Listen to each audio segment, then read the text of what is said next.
ॐ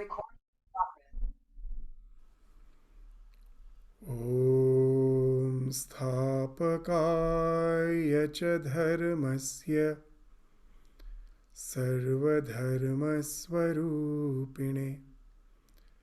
अवतारवरिष्ठाय रामकृष्णाय ते नमः। वसुदेवसुतं देवं कंसचाणूरमर्दनं देवकी परमानन्दं कृष्णं वन्दे जगद्गुरुम्।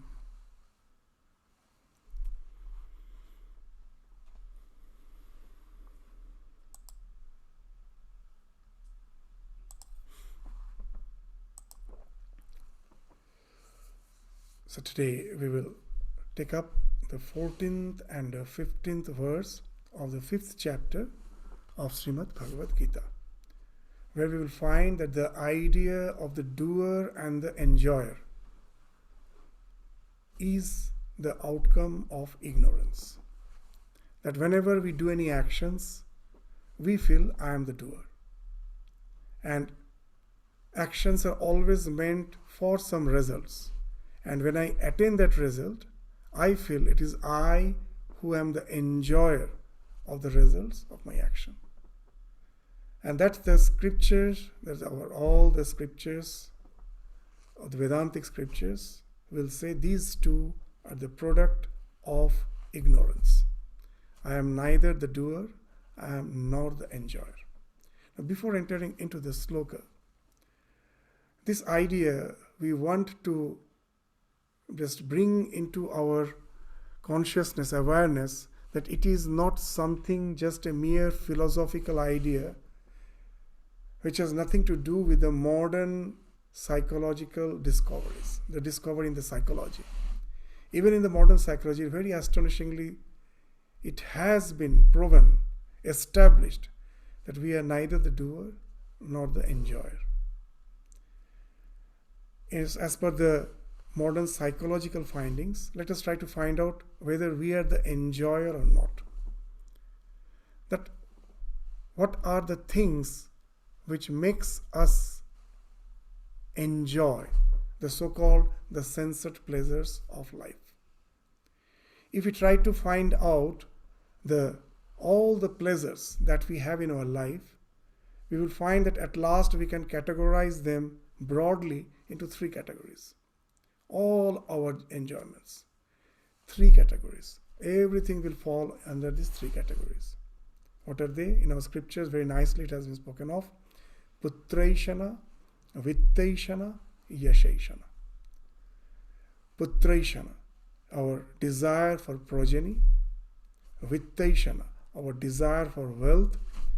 Yashaishana, our desire for name and fame. All our desires, at last we can find, can be broadly categorized in these three categories. And even the modern psychology says that these three desires are actually not meant for our fulfillment. It is the nature which has devised these three desires in such a way that once it is fulfilled, you will get tremendous joy. But that joy won't remain. It will evaporate immediately. Why it happens? You will find that the nature of all this happiness, that the moment you achieve your goal, not only me, any creature, from any creature, even in the lower rung of the evolution, if you find any creature, the moment these three, Putraishana, Vittaishana, even in the animals there is no Vitta. But we can tell with wealth what we do. We buy our food, we buy our clothing, the things which are required for our sustenance, that we purchase. Even the animal also will be procuring their food, will be trying to have their shelter. So what the wealth does, that they are obtaining directly from nature. So that is also there in a form, even in the animals. And Yashaishana. Even in the animals, you will find they're extremely territorial. They have their own territory. We have that the desire for name and fame, they also have in that form. They have their own territories.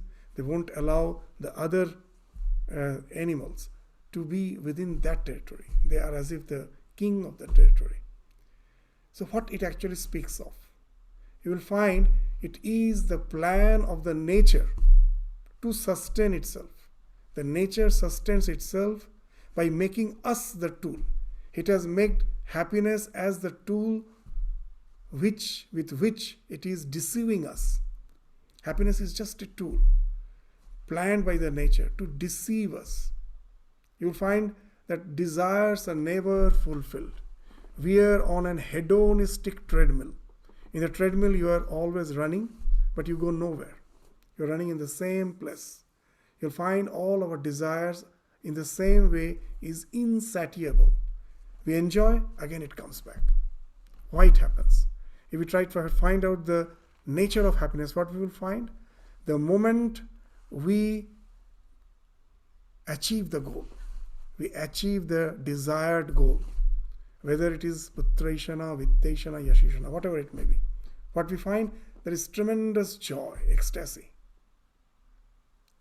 But the next moment it evaporates. The dish which you relish, you taste,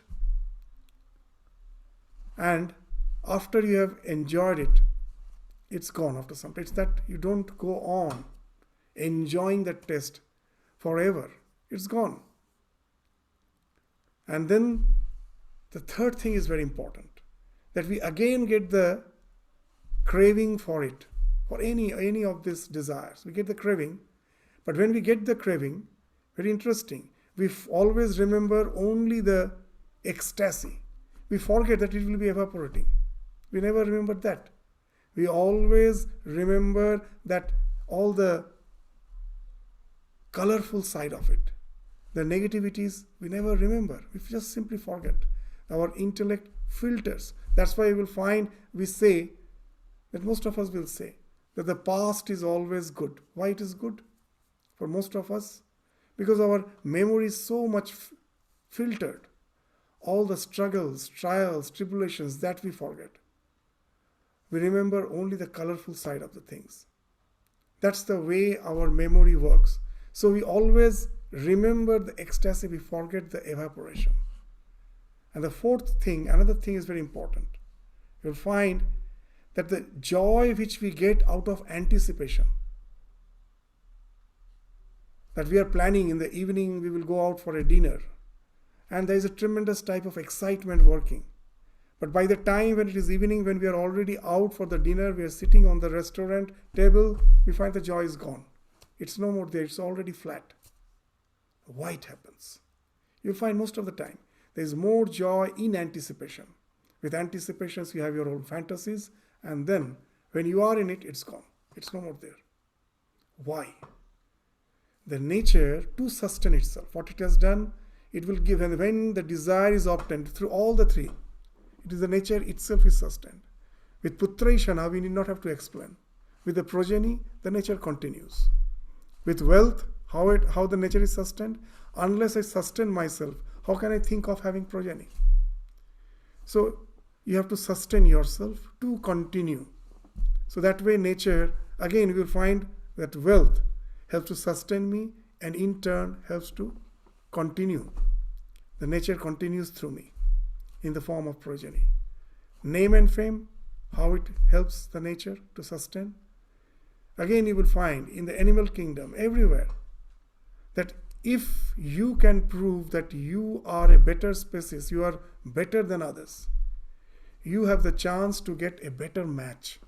In the animal, the lion, which can show its power, it has its own territory, it has more chance to transmit its genes to the next generation.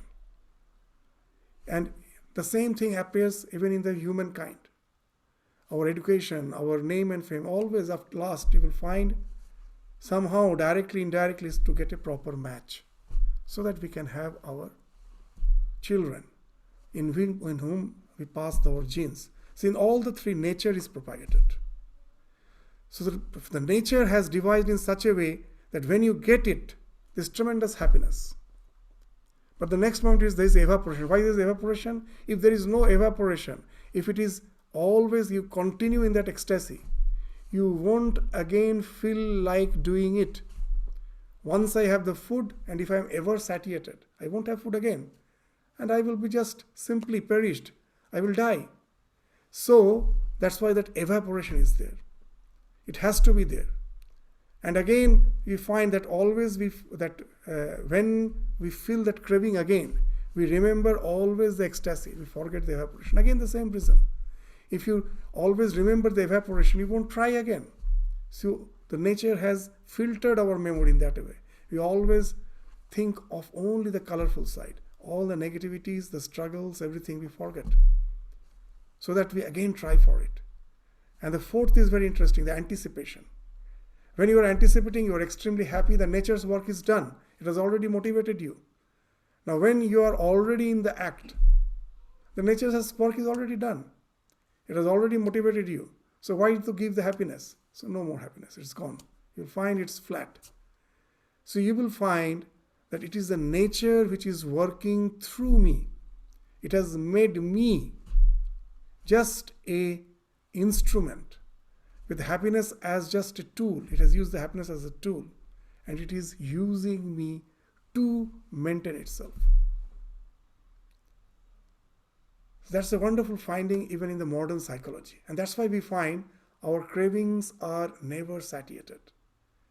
Even Buddha, when he realized the truth, the first thing which he preached is the Four Noble Truths. This Arya Satya, Four Noble Truths. What is the first? That there is dukkha. Now, if we translate dukkha as suffering, we will do a big mistake. Dukkha is not suffering. Dukkha means dissatisfaction. Now you may say both are same. The suffering and dissatisfaction are same. No, they are not same. If you are enjoying a meal and I ask you, are you suffering? You will say, no, I am not suffering. I am enjoying it. How can I be suffering? But the next question, are you satisfied? Immediately a big question mark comes in your mind. That most probably, though I am enjoying it, already in my mind, I have that resolution that after this I need a second serving.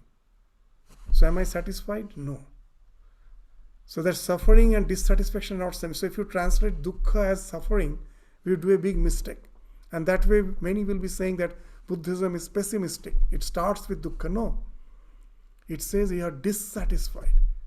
We crave for it again and again. Why that dissatisfaction? The second truth speaks of that. Tanha, craving. We crave, that's never satiated. We are never satiated. Again and again it comes back. That's why in Sanskrit, very nicely, the desire has been compared with fire. In Sanskrit, fire is called anala. Anal. This word itself, the philosophy lies in the words. You know the words, the meaning of anal, anala.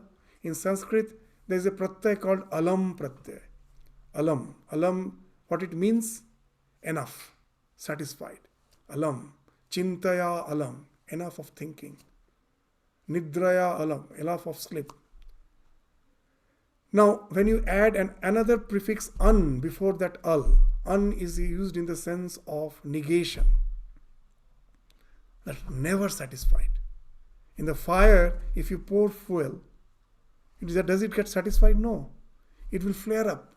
The more you pour fuel, the more it flares up. So what it speaks of, the fire is such a thing which never gets satiated. And that's why it is equated with desire. The desire is the same thing. It's just like fire. The more you pour oblations in it, the more it flares up. It never gets satiated. And that's the plan of nature. So are you the bhokta? Even from the modern psychological point of view, are you the bhokta? Are you the one who are enjoying? There's a big doubt, big question mark. You cannot say that I am enjoying. It's the nature who has made the enjoyment with all our education, with all our qualifications, with all our degrees, with all our job. We'll find at last, somehow in the back of my mind it is there that I will enjoy the world. So now we find how nature has befooled us. With all our aspirations, which we think I am aspiring for getting happiness, and that happiness is there as a tool, devised by the nature to trick me, to fool me. So am I the bhokta? This is a big question. See how nice, thousands of years back, Shankaracharya is saying that the idea that the self is the karta and the bhokta is a delusion. So bhokta is a delusion. No, karta. Am I the doer? Am I the doer? That again you will find that not a single decision that we take is actually I who am taking. Even in modern psychology, there's a lot of experiments. One experiment is very famous of the Max Planck University. It's a very famous university. There's an experiment, very simple experiment. What? That there is a switch. You have to press either with your right hand or with your left hand. And the moment you just press the switch, there's a monitor in which the time will come. At what time you press the switch. So now, those who are conducting the experiment, they will ask the person who has been asked to press the switch. What he has been asked? That the moment you decide whether you will press the switch with your left hand or with your right hand. And the moment you decide, you press it. So the time will be shown. So at the moment when you have taken the decision, that will be shown in the screen. That I decide to press this button with the left hand, you press it immediately and the time will be shown. If you have decided to press it with the right hand, press it immediately, the time will be shown. And the experiment was done innumerable times with hundreds of persons, different persons, randomly. They were taken randomly. Just they were made to sit and that experiment was done. And interestingly, when the experiment was done, the brain was kept under scanning. The EEG was taken. And invariably it was found the person thinks consciously have taken the decision and have pressed the switch, but the experiment shows, the scan of the brain shows that the brain waves have been detected at least average 7 to 8 seconds earlier. And that's why it's called a spooky experiment, that I think I have decided just now, but already 7 to 8 seconds earlier, the decision was taken. And this is the thing which really was a baffling thing for the science. And it took about 10 years to find out that what is happening. There are so many experiments. There is another experiment with which they somehow found out that it is not we who take the decision. That there are innumerable mental modules. We don't have one mind. There are innumerable mental modules with fixed stimuli response conditioning. As per the circumstances, a particular module gets activated, and whatever is the response there, your mind will respond as per that stimuli response conditioning, and making you believe that it is you who have taken the decision, and it will try to convince others that it is your decision. It's a very interesting thing. This experiment, it's a very simple experiment. It's a split brain experiment. Many times I have repeated. These are the things you will find very interestingly. It just matches with our scriptures. That I'm not the karta, I'm not the doer. What is happening, very interesting. And the same thing will be spoken of in the 14th. We are just given an introduction and then we will go to the discussion. Now, in a split brain, we have the two hemispheres in our brain, the left and the right. And there are some persons, they have some complications, issues for which a split is created between the two. And they work normally. They function normally. But one experiment was done when they found that they do have some handicap. Once there is a split in the brain, left and the right. What's that? Now the experiment is like this. A person was made seated on the chair, and he was made seated in such a way that his head cannot move. It has been fixed. And on the left side, there was a display. And in the display board, it was kept in such a way that only the left eye can see it. Because his head is fixed, it's kept in such an angle, only the left eye can see. And in the left side, the display was, please you get up and move forward. And the person who was made to sit, he got up and started moving. And the one who was conducting the experiment, he asked, why are you moving? Why you got up? I asked you to sit. And immediately he told that, oh, I was feeling like having a glass of water. Just there's a fridge in the front, so I'm just going to have a glass of water. And the one who was conducting the experiment, he was puzzled. Because he knows very well that it is only after seeing the display that get up and move, he has started moving. And now he has made up a story. What has happened? Now this person has a split in his brain. Very interesting, in our brain, whatever you do with your left hand, that is registered in the right brain. There is a crisscross in our brain. Whatever I am seeing with my left eye is registered in the right brain. Whatever doing with my right side is registered in the left brain. Now this person had a split. So what was displayed in the left side, with what he saw with his left eye, was registered in the right hemisphere of his brain. And the right hemisphere of our brain is very autobiographic. It registers the thing exactly as it is. It is just autobiographical. So when that thing was registered, that get up and go, it started moving. But as there was a split between the right and the left, this instruction was not transmitted to the left brain. Now the left brain is the language brain. It always interprets. It's like a propaganda machine. It interprets. It's a language brain. Now, as the left brain didn't get any instruction from the right, but it has started moving, immediately that left brain will create a language. Because it wants to make others feel that I am not a mad person, that without any reason I am not going, that I am not a queer person. I don't do without any reason. I do have some reason. If I go on doing things without reason, others will think me I am mad. So that language will try to convince others that I have some reason. Not only that, even I myself won't know it. It will convince me that what I am saying, that's the reason for which you are going. So that's the language brain. That's why the one who has conducted this experiment, the book in which he has mentioned, the book name of the book is very interesting. It is Why Everyone Else is a Hypocrite. In this life you will find that we always say that he is right, he is wrong. But the clash in this world, even you see the Mahabharata war, everything, both the sides think, Duryodhana never thinks he is wrong. He thinks he is right. There's no one thinks I am the wrong. Even if you go to the jail, the one who is a serial killer, one who has done tremendous crime, you go and take the interview.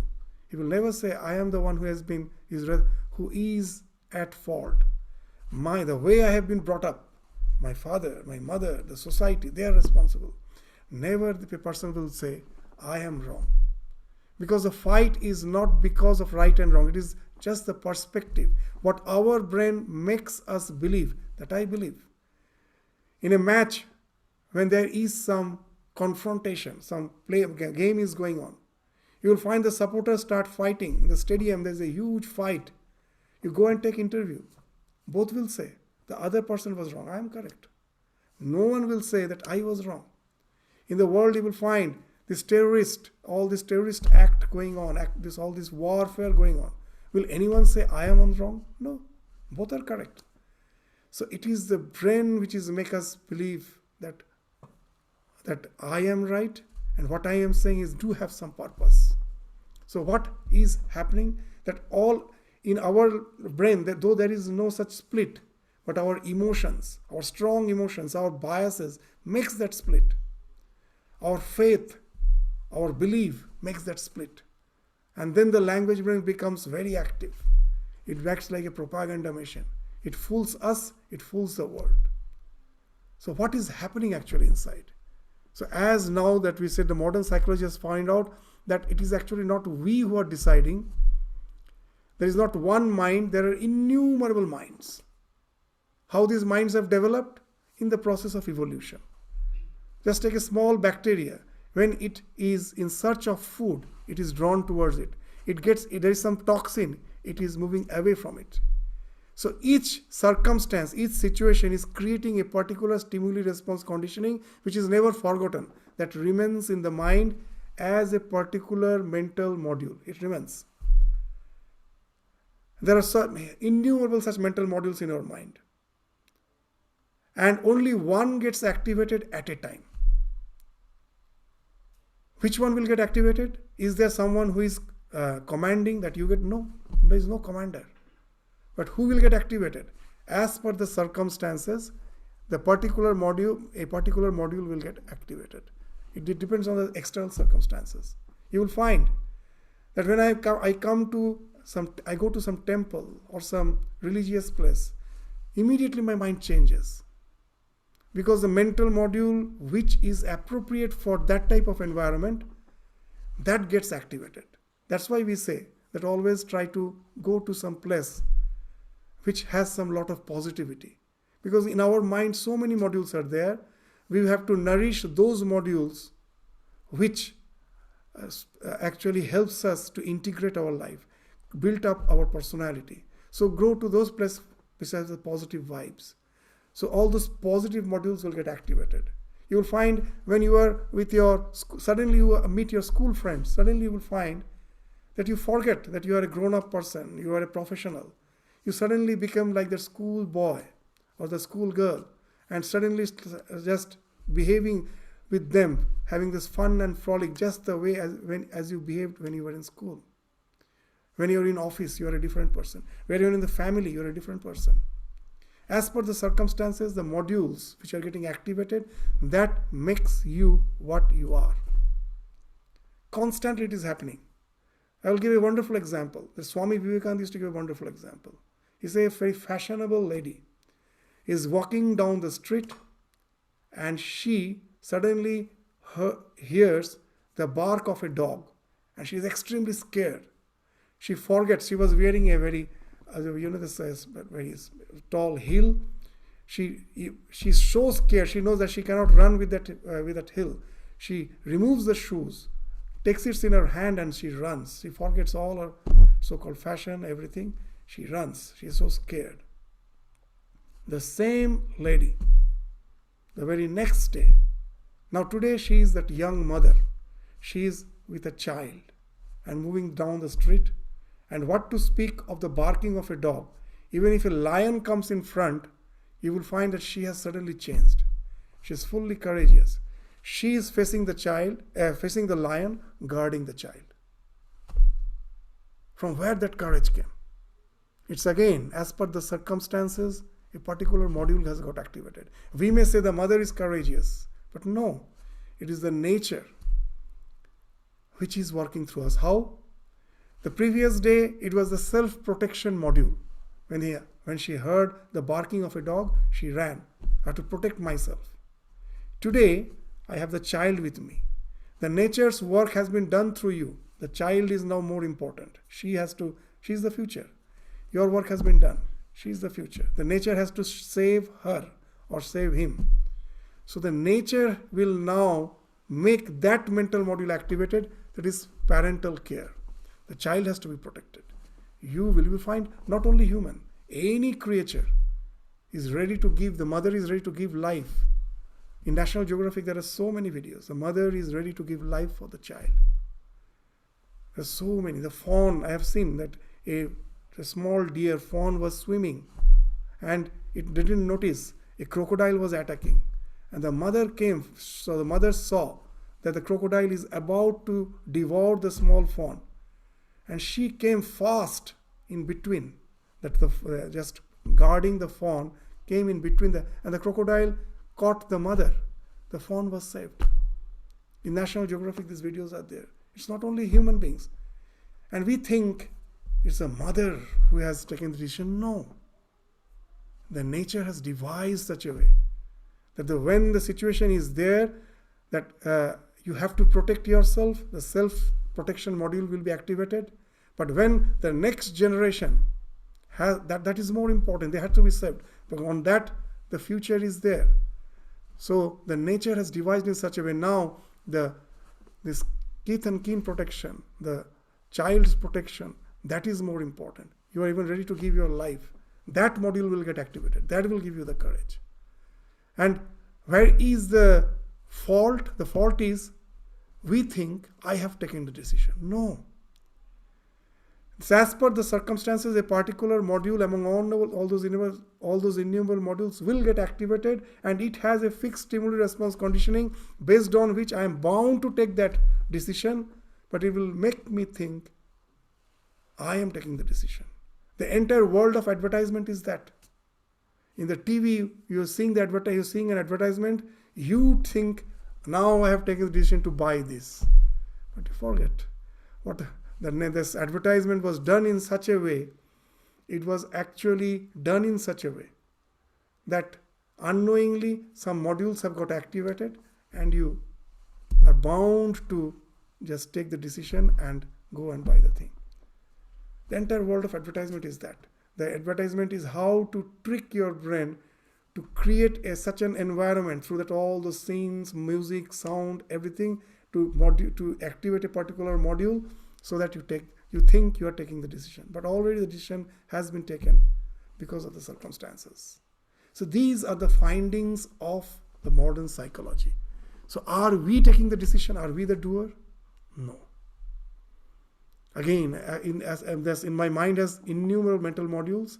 A particular module is getting activated as per the circumstances, and it has a fixed stimuli response conditioning. As per the response it is conditioned for, you are bound to act in a particular way, but it will make you believe you are the one who is the doer, who is taking the decision. So now we will come back to the sloka. Because Swami Vivekananda again and again told that with the discoveries of the modern science, we find Vedanta is at more strong footing. Because the Vedantic truths will shine forth. The more the science progresses, the Vedantic truths will shine forth. But even in Vedanta, there is some dross. There are some superstitions which has crept up. They all will be washed away. But the real truth will shine forth. So that's why we, in our discussion, sometimes do bring this overall outlook of the modern science, so that we can relate with these words of the Vedanta, which was spoken of thousands of years back. This is Bhagavad Gita, 5,000, 6,000 years back, where Bhagavan is instructing Arjuna. What he's saying in the 14th, wonderful thing. Now you will find, na kartritvam, na karmani lokasya srijati prabhu, na karma phala sangyogam, swabhavastu pravartate. Swabhavastu pravartate. So the Prabhu, the Lord, when He created the world, He never created us with the idea of kartritva, that you are the doer. Na kartritvam, na karmani, and that I decide and accordingly I work. No. Lord has never created us that way. Na kartritvam, the Prabhu, the Lord, has never created the world with the idea of agency, nor actions, nor the union between the fruits and of actions. Means one action I do, its result is waiting and I am going to enjoy the result. No, not with that also. So again, directly or indirectly it is speaking of what? That I am neither the karta nor the bhokta. The Lord has never created us that way. Then who is doing? Swabhavastu pravartate. Swabhava. Now what is this swabhava? So as per all our actions in this life, whatever actions I am doing, each and every action, each and every thought is not lost. It remains stored in our mind. Our mind is just like the hardware of the computer. Everything is stored there. Nothing is lost. And whenever it gets favorable circumstances, it comes back as memory. So everything is getting stored as vasana. This is the technical term for all these sanskaras which are stored in our psyches, vasana, in Yoga Sutra.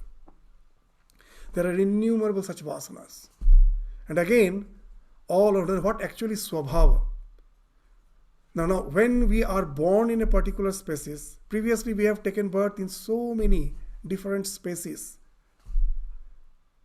But And there we have innumerable such vasanas. But all the vasanas won't be manifested. They are hidden in my psyche. All won't be manifested at a time in a particular birth. With an example, it will be more clear. That suppose I was a grazing animal. As per the theory of evolution, of course I was. Most probably in some previous birth. And I like the grass. The grass was our staple diet, my staple diet. Now as a human being, if that sanskara is still there in my mind, seeing grass, I am supposed to salivate. I should salivate. I should feel that, oh, it is something very relishing. But what has happened? For the human birth, that vasana is not something suitable. So they are avyakta, they are hidden. They are still there. If again I am born as an animal, that will find manifestation. Otherwise, it's not find manifestation. Even in this life, it happens. Suppose as a student who is good in all the subjects, he enjoys all the subjects. He's good in literature, he's good in social science, he's good in maths, he's good in biological science, he's good in physical science, every subject. Now, because as he has interest in the studies, he gets good grades. In the 12th year, he gets such a good grade that now he's selected for medical in a medical university, in a medical college. Now what will happen? That in school, though he had interest in all the subjects, now for the time being you will find they get shadowed. Only his interest in the medical science, that will be more prominent now. The others are still there, but they are shadowed. They are not manifested. As per the circumstance where he is or she is, as per the environment where he or she is in the medical college, now the appropriate vasana, this liking for medical science only, for the life science only, that is activated, that is more prominent. And again, when he is established in life, now again, most probably he has or she has leisure. The things which he has interest previously, which were shadowed, that may come back. Most probably as a student, he or she had a liking for music. Now in much later life, when he is already established, that again will come back. So what it speaks of? In our psyche, it's not that all the desires are manifesting all at a time. Many which are not appropriate for the time being, they are unmanifested. And some are manifested. Now this storehouse of manifested desire in a particular birth speaks of our swabhava. My swabhava is not to take grass, but of course the food which is suitable for me, that is my swabhava. Seeing that, automatically I will salivate. And that is the thing which pravartate, which actually motivates us for doing all the things, making us feel that I am the karta. So this is the idea. Very nicely we will find na kartritvam, na karmani, lokasya srijati prabhu. The Lord of the universe has not created the beings with the idea of agency of action, the kartritva. Na karmani, all the actions which I am doing and the results which I am incurring, the idea that I am going to enjoy the result, that has not been devised, is not in the divine plan. It all happens because of the swabhava. All the actions which we are doing that are getting converted into vasana, when we are taking birth in a particular species, in a particular environment, a few of those vasanas forms the storehouse of my active memory, and from that one will be activated as per the circumstances, which speaks of the swabhava. But making me feel that I am the karta. So this is the idea. That this idea very nicely in Yoga Sankhya philosophy has been spoken of. That the conscious principle is not the doer. It is just the conscious principle. It's very, in a funny way they have compared. The conscious principle is just conscious. It's not the doer. And the prakriti, the nature, it is inert. Just in a computer, unless you plug in the computer, the disk, it is just inert. If a person who knows nothing of computer, he will think it is just as dead as a dead log wood, nothing else. They don't know when you plug in, when the current passes through it and it gets as if activated, a world of virtual reality is created out of it. He will have no idea. So the nature as such is inert. But when it comes in association with the consciousness, it gets activated. And each will be taking the others, will superimpose others' nature. Mistakenly. The inert nature thinks it is consciousness. The mind itself is inert. But when it comes in association with the consciousness, the mind now becomes active. And we think mind is conscious. Mind is not conscious. Consciousness is something beyond the mind. The mind appears conscious because of its association with the consciousness. So each will be taking the other's nature. Just like in the front of a prism, in the proximity of a prism, if you keep a red flower, the prism appears to be red. Has it become red? No. It has just appears. It has not become red. It appears to be red. Similarly, when the consciousness is in association with the Prakriti, consciousness takes the nature of the Prakriti. Prakriti is doing everything, but consciousness starts thinking, I am the doer. And the Prakriti, which is inert, it in association with the consciousness thinks it is conscious. So both has taken each other's nature, assumed each other's nature. And the funny example which the Sankhya Karika gives is just like a lame man and a blind. They are the companions.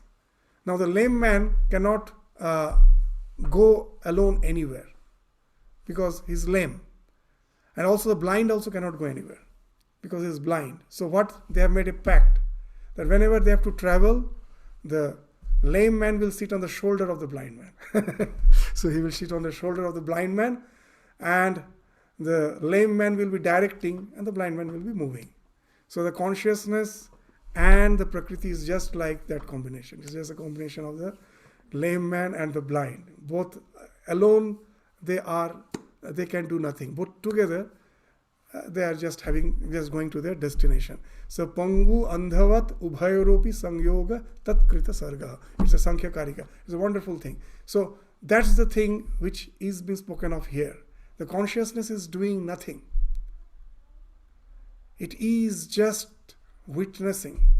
But in association with the body-mind complex, the moment it comes to association, the ego develops.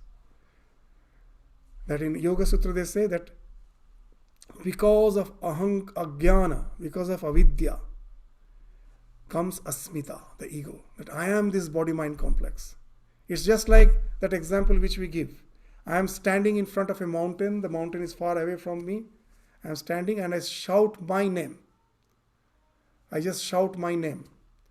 And my name is echoed back from the mountain, giving me a feeling that someone is calling me from the mountain. It's just the echo. Similarly, it's just the echo which is coming from the body-mind complex. I say, this is I am. Immediately that word comes, I am. I think I am the body-mind complex. So that results in, ajnana results in asmita, this ego, that I am. Actually I am the conscious principle. I am non-local, but I get localized. The sun which is in the sky, one sun appears as innumerable sun when it is reflected in the waves. Each and wave is reflecting the same sun.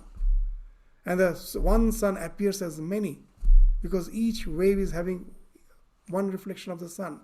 So there are innumerable such reflection. So we are like the waves on which the conscious principle, the same conscious principle has been reflected. And we say it is me. The moment you say it's me, what happens? The real consciousness is saying I am eternal. I am ever fulfilled. The echo is also saying I am eternal, I am ever fulfilled.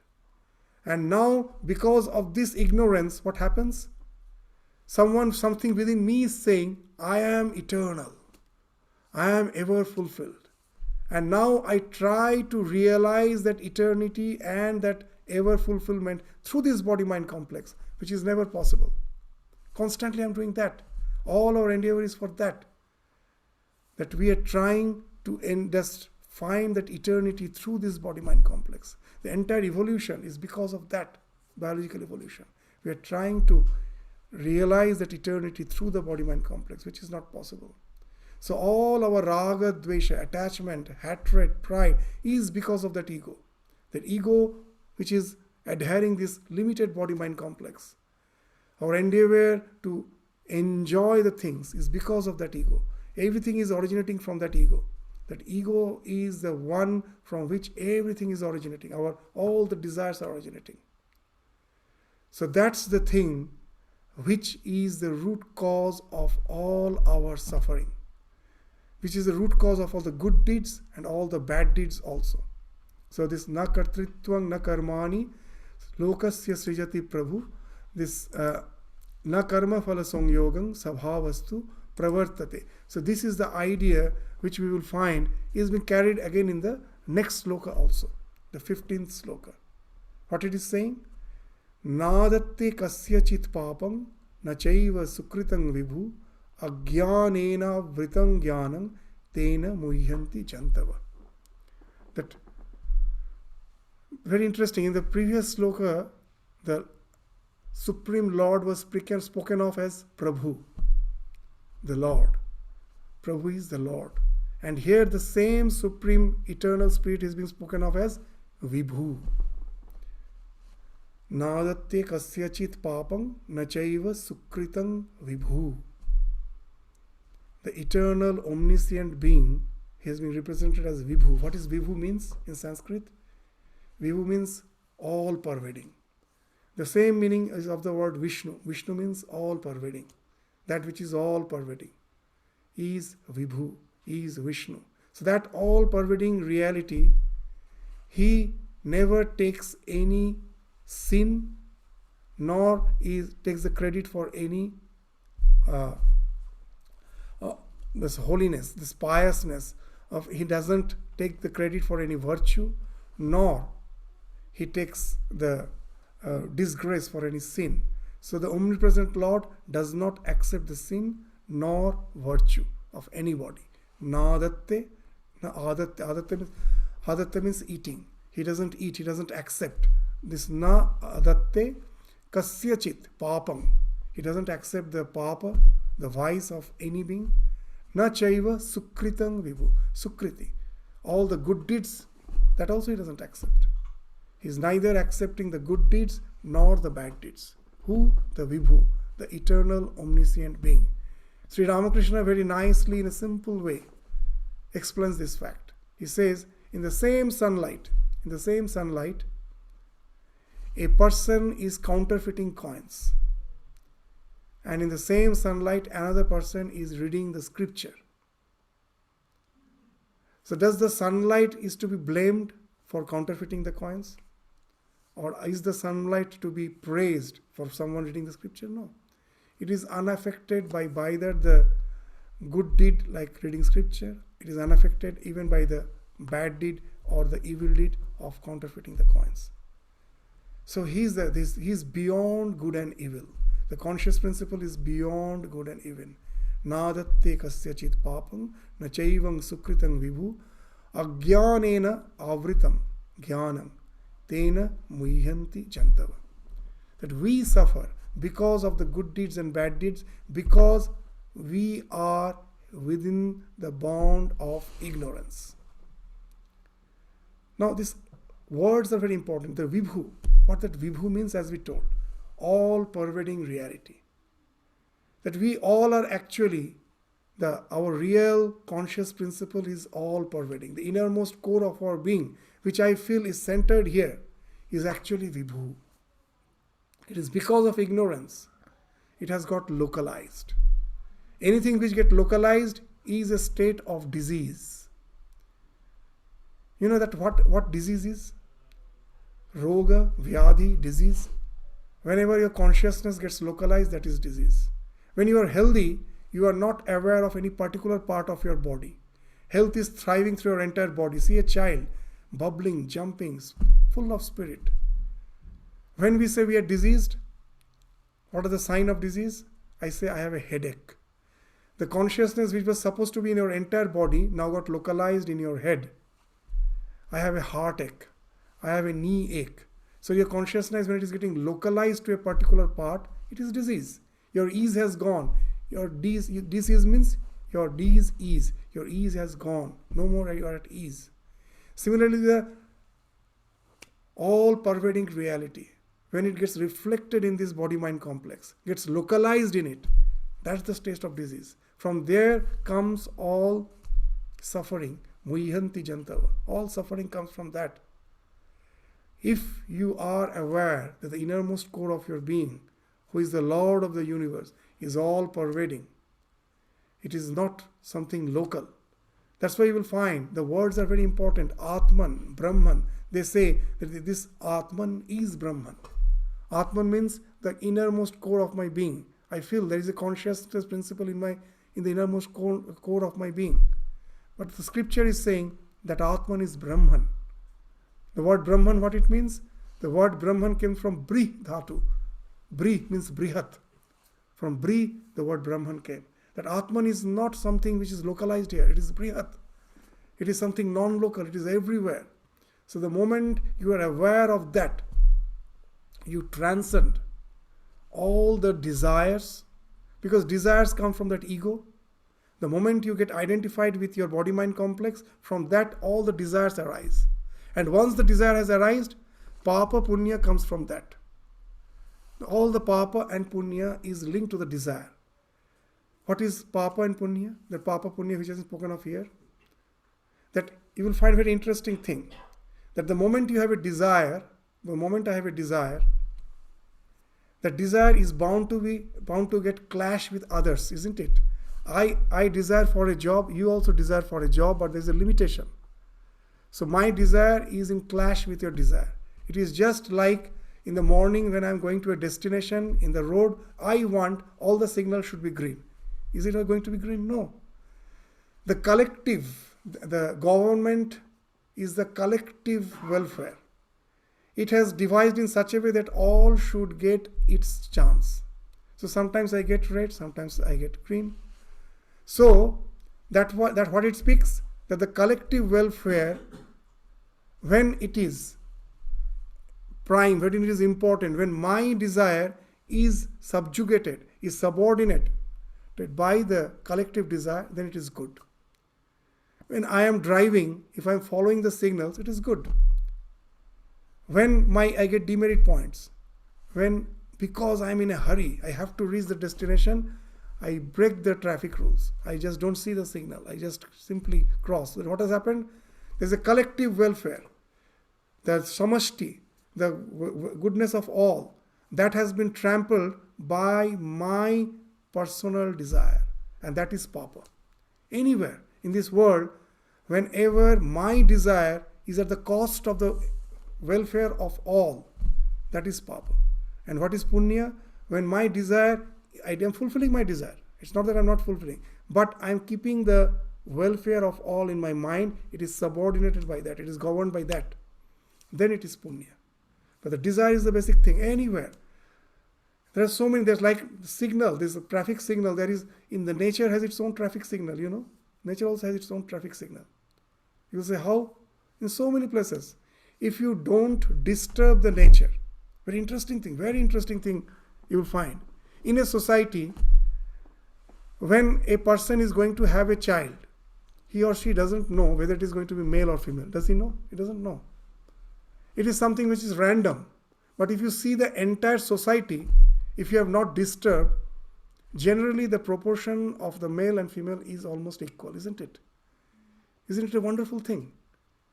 That we don't have hand over it. It is planned by the nature. And when you keep it in the hand of the nature, the ratio is same. Just like traffic, it has been done in such a way that it is same. And in India, you know that what has happened. In some of the provinces, that because of the importance of that male child, that now with the technology we can scan and find out whether it is male or female, the fetus. And there was a killing of this fetus, if it was a girl. And you will find that is a Papa. Why it is a Papa? You have disturbed the collective welfare. There are certain villages there are only males, no female. All has gone. And now, how they will marry, how they will just have this society to propagate, nothing is not. Now they are just thinking of some other province to get the girls and all. a tremendous disbalance has been created. How? My own interest trampled over the collective interest. Just like the traffic, same thing. Everywhere, in all the field. That's why in our scripture, very nicely it has been mentioned. That what is papa, what is punya? This paropakara punyaya, papaya parapiranam. So whatever you are doing, you are taking into account the collective welfare in your mind and subjugating your desire, governing your desire by that, then it is punya. And if your desire is so much that you just simply trample over the other's welfare, it is papa.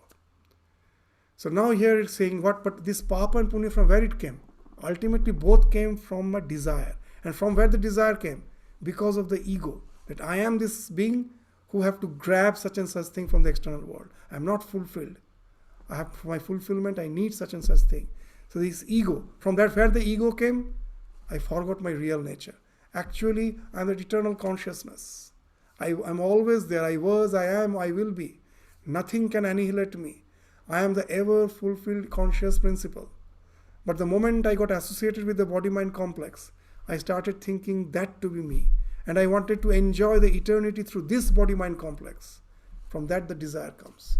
I want to enjoy the eternity. I want to enjoy the fulfillment through this body-mind complex. And from that the desire comes. And from the desire, it may be either papa or punya.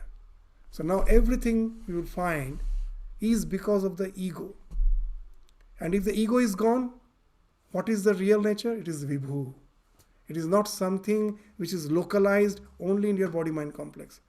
That Swami Vivekananda is giving a very nice definition of what is an unillumined soul and an illumined soul. Very nice definition. That what is a ordinary jiva and what is God. He is saying jiva is a circle which has a center but which has no circumference. Its circumference is infinite.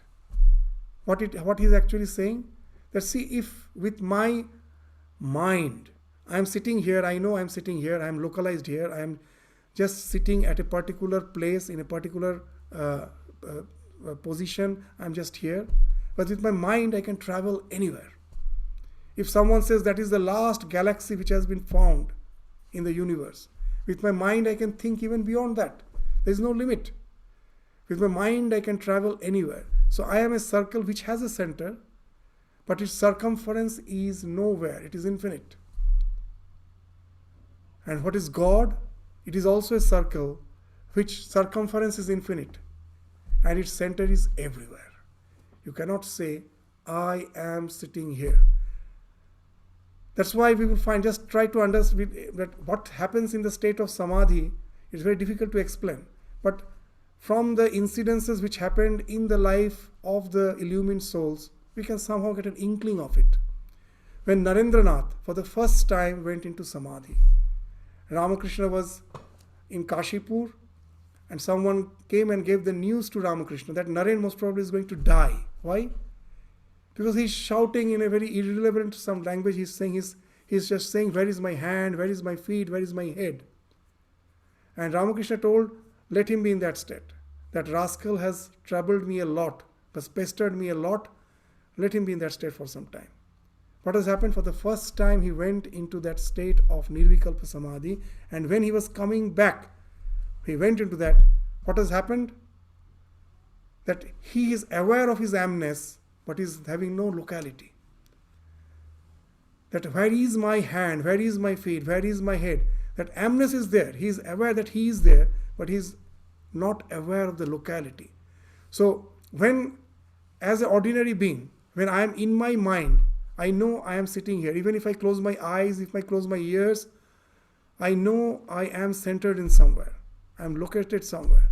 But when you go to the samadhi, the state, in such state, you forget that locality. You have no sense of locality. If you read the life of any mystic, Buddha, when he went to that realization, very nicely it has been mentioned. He felt his head is touching the Himalayas, his feet is touching the ocean. His hands are spreading and enveloping the entire universe. What it speaks of? This sense of vibhu. The moment the ego falls off, you are as if one with that. eternal conscious principle, non-local conscious principle. And then what happens? The sense of that ego falls off, from which the desire arises. There is no question of desire. And as there is no question of desire, there is no question of papa and punya, because papa and punya originates from desire. Everything has fallen off. You have realized something which is beyond, and that's the state which has been spoken of as Vibhu, the eternal Lord, of whom we all are the reflection. That Vibhu, he is not accepting anything. He is beyond all that thing. So when you get established in that, identified with that, then what happens? Then you go beyond all sin. As Arjuna thought that he will be committing a huge sin by killing his relatives. After the entire Gita was over, but this means Krishna's instructed the entire Gita. In the 18th chapter, there is a wonderful sloka that which speaks of this idea that when you go beyond your ahankara, you know that you are just an instrument in the hand of the divine. The divine is working through you. Then you go beyond the idea of sin and virtue and sin, virtue and vice. And then what is saying? Yasya na, and then this, in the 18th chapter, the 17th slok, Yasya naham krito bhava buddhir yasya na lipyate. The one whose buddhi is not tainted by the ahankara, by the idea that I am this limited body-mind complex. What happens? Hatvapi sa iman lokal. If he kills the entire this world, all the creatures in this world, hatva api sa iman lokan. This all the beings in this existence, in this loka, he kills. Hanti na nibadhyate. He has not killed. He is not in any bondage. He has gone beyond that. So just to assert, Arjuna, that don't think that you are committing sin. It is you, it is not you, it is me, for a much bigger divine purpose, working through you, working through this body-mind complex. The ahankara is not there. It is the Lord who is working through that. So it is not you, it is me. So go beyond this idea of this ego. That's the moment you go beyond that, you are something, you become that Vibhu. You transcend all the good and bad actions. You are just identified with the non-local consciousness, with the Brahman. And from that state, the question of good and evil both falls off. And you attain the state of Brahmi Sthiti, which has been spoken of in the 2nd chapter. That though you are in action, you are established in inaction. You are established in that eternal poise, tranquility. Though the madness of work is going on outside, you are always in that eternal poise. Nothing can disturb you. You are established in that state of Brahmi Sthiti. So that's the thing which has been spoken of here. So though we are just going, the time is over, we are ending, but we will have to continue with the discussion of these 2 slokas again in the next class, because many questions are bound to come from this discussion. That here Bhagavan is saying that he is beyond the evil, beyond the virtue, beyond the vice. He has not given the agency of kartritva. But again, it is he who will be saying in some later chapters, Gatir Bharta Prabhu Sakshi, that I am the creator, I am the sustainer. And these 2 ideas as if clash apparently. What's the real synthesis between these 2 ideas? That what Bhagavad Gita is actually trying to bring home, to really make us understand the state of Brahmi Sthiti, what actually it is, and how it is not the final state. It can lead to a state where we can declare ourselves as the divine worker. And that's the thing which will be highlighted in the Bhagavad Gita as we progress in the later structure, in the later chapter. That will be taken up gradually as we go to the succeeding slokas. But before we go to the succeeding slokas, we will just try to highlight that what the overall message of Gita is, and where this 14th and 15th verse lies as per the entire message of Gita is concerned. So that we will again take up in the next class. So with this, we stop our discussion today. Thank you all. Namaskar.